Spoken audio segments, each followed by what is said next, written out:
Hello, my name is Russell Myers, independent for U.S. President for 2024.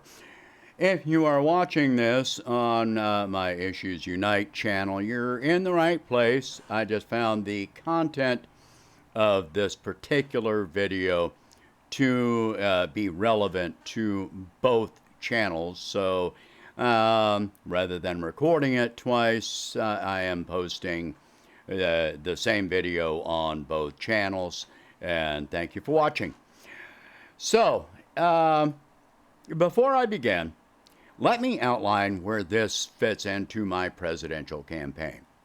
For decades, U.S. presidents have been attempting to dictate and manipulate international structures and events, most often by military and economic force. The outcome of this practice has led us to where we are now, trying to maintain a dying hegemony at the expense of the American people.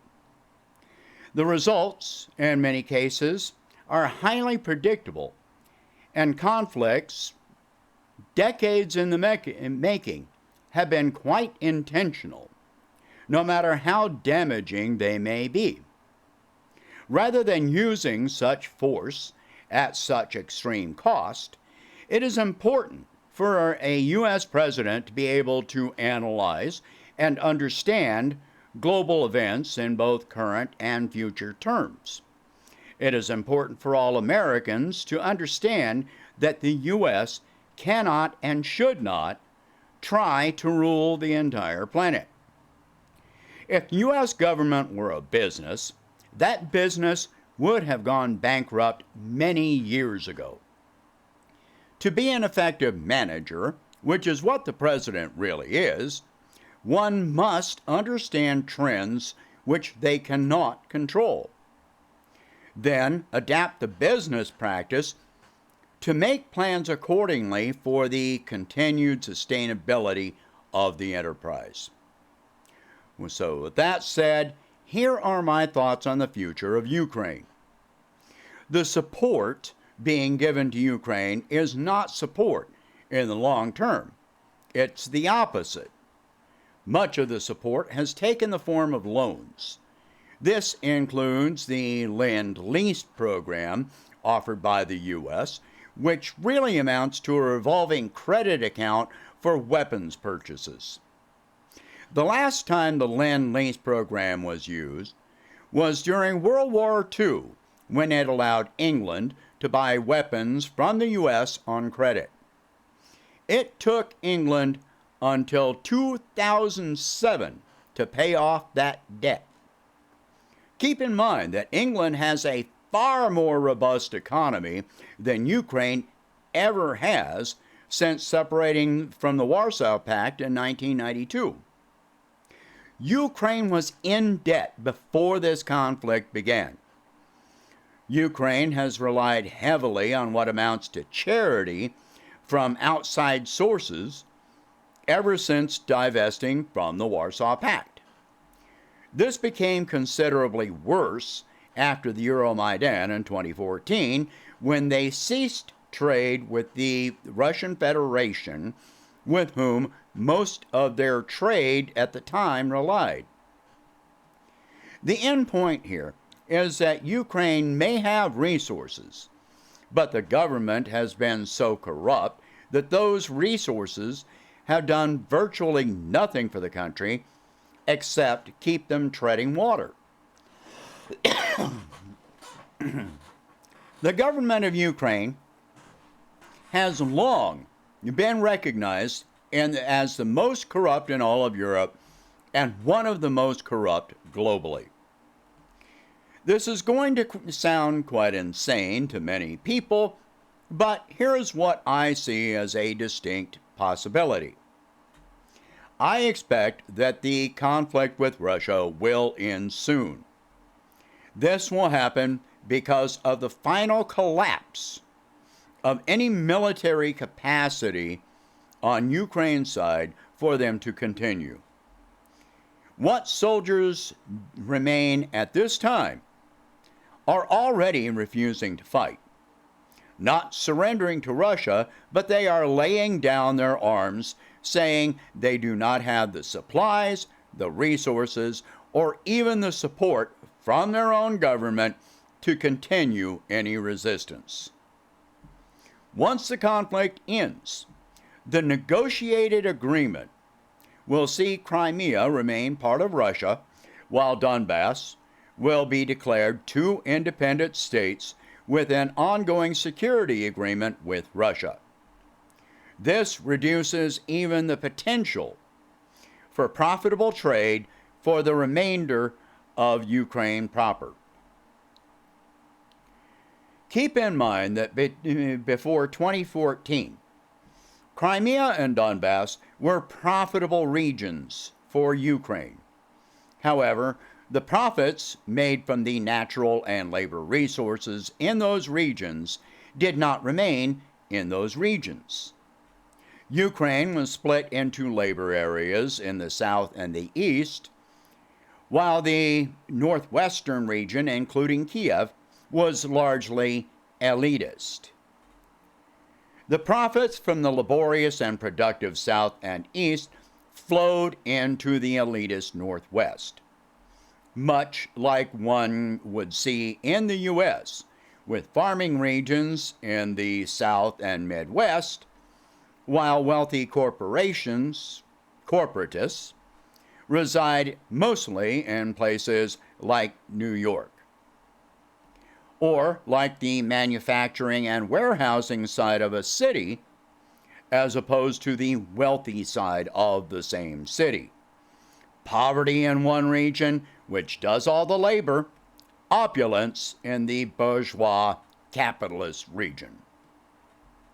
The problem with Ukraine is that the bourgeois region in the northwest is largely useless without the natural and labor resources of the south and east. One cannot expect what has been a welfare state for years to be saddled with immense debt and being able to repay that debt.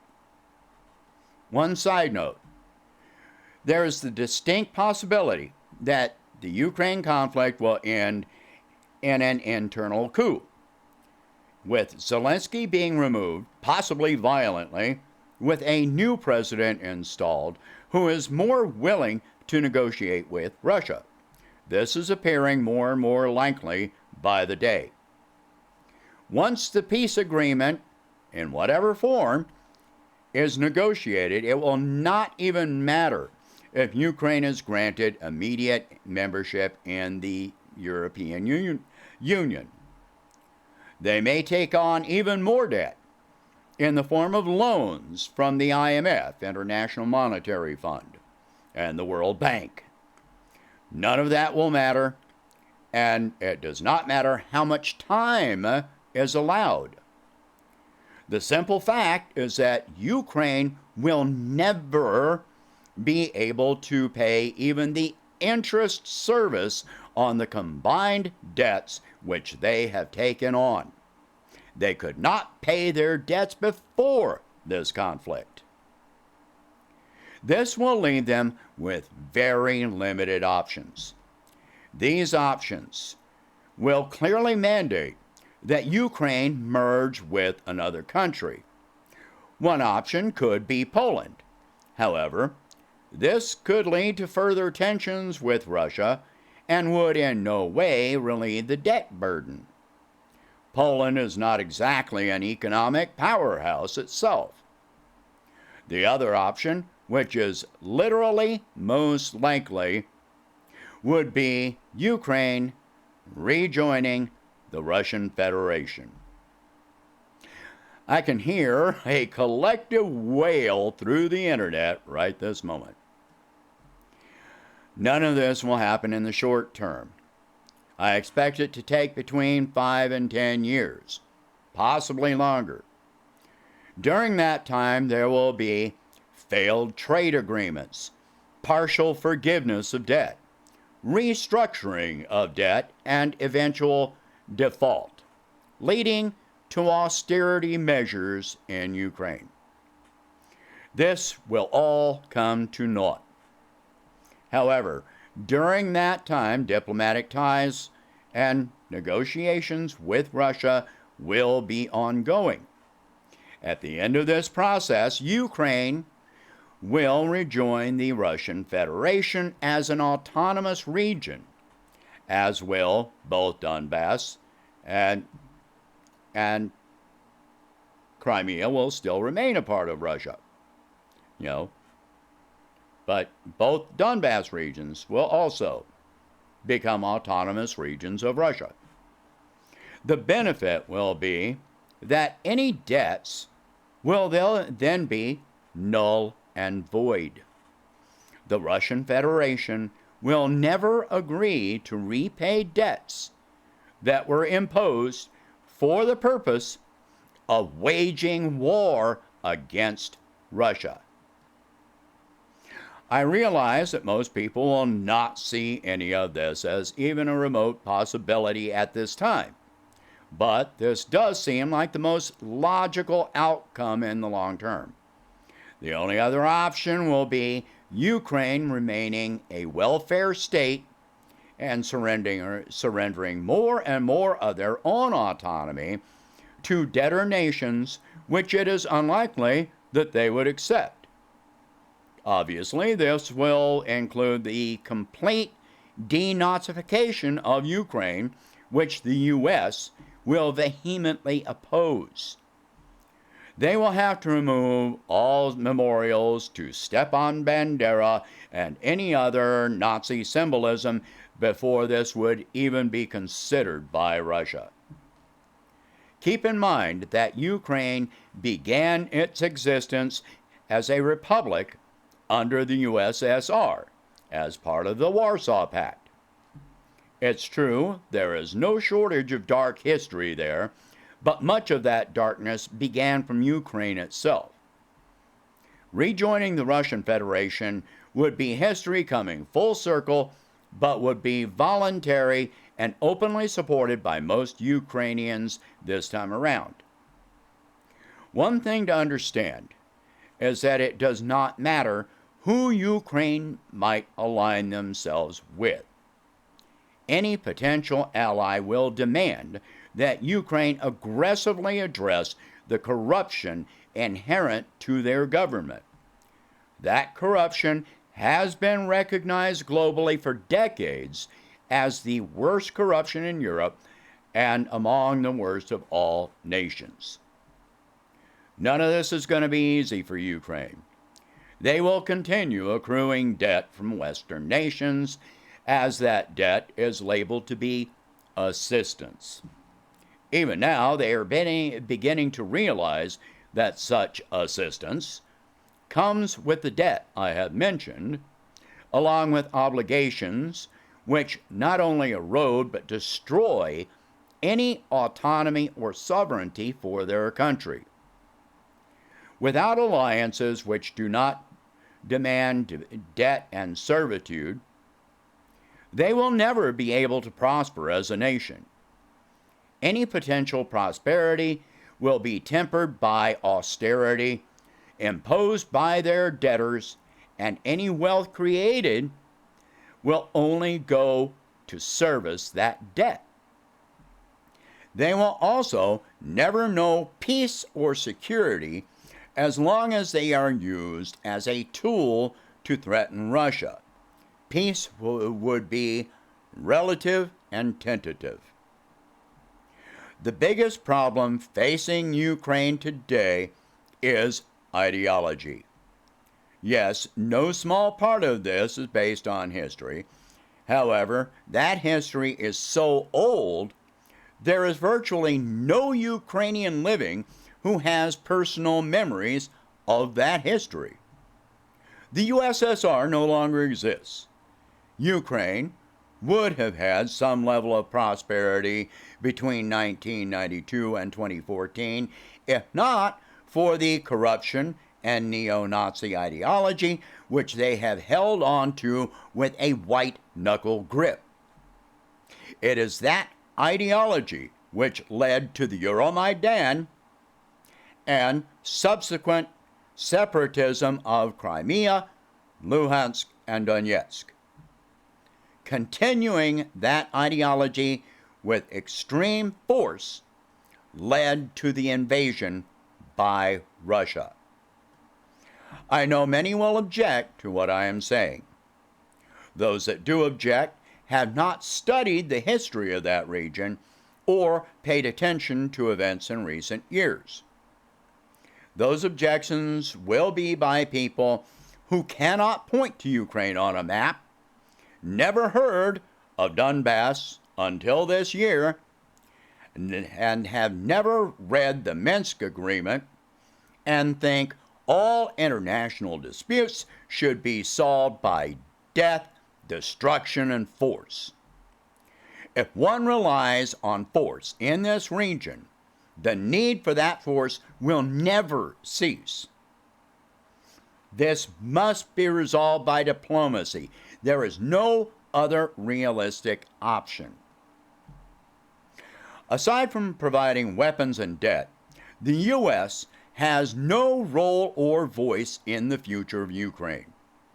The U.S. and NATO began training Ukrainian forces in 2014, which, one should note, was after the Euromaidan and the overthrow of the government by right-wing, literally neo-Nazi elements. The U.S. had never given money to Ukraine before that time. You should be asking yourself why this is true. Even as Ukraine requests and accepts weapons and money from the West, they openly express resentment for the realization that they must relinquish their own self-determination in return. In a recent poll, the majority of Ukrainians state that their own government holds the majority of responsibility for the current conflict. The poll was done by a Western company. Most Ukrainians only want peace. As of this time, the majority of those holding Nazi ideologies have died, been severely injured, and have been left feeling abandoned by their government. The majority of those remaining have no animosity toward the Russian-speaking people of Crimea and Donbass. They do resent the administration, stating that they will fight to the last Ukrainian. If you're not fighting for the people of your country, what are you fighting for? Lines on a map. A nation is defined by its people, not geographical location. Most Ukrainians have no desire to fight this conflict. The government is having to serve conscription papers to men and women on beaches, in malls, and in churches.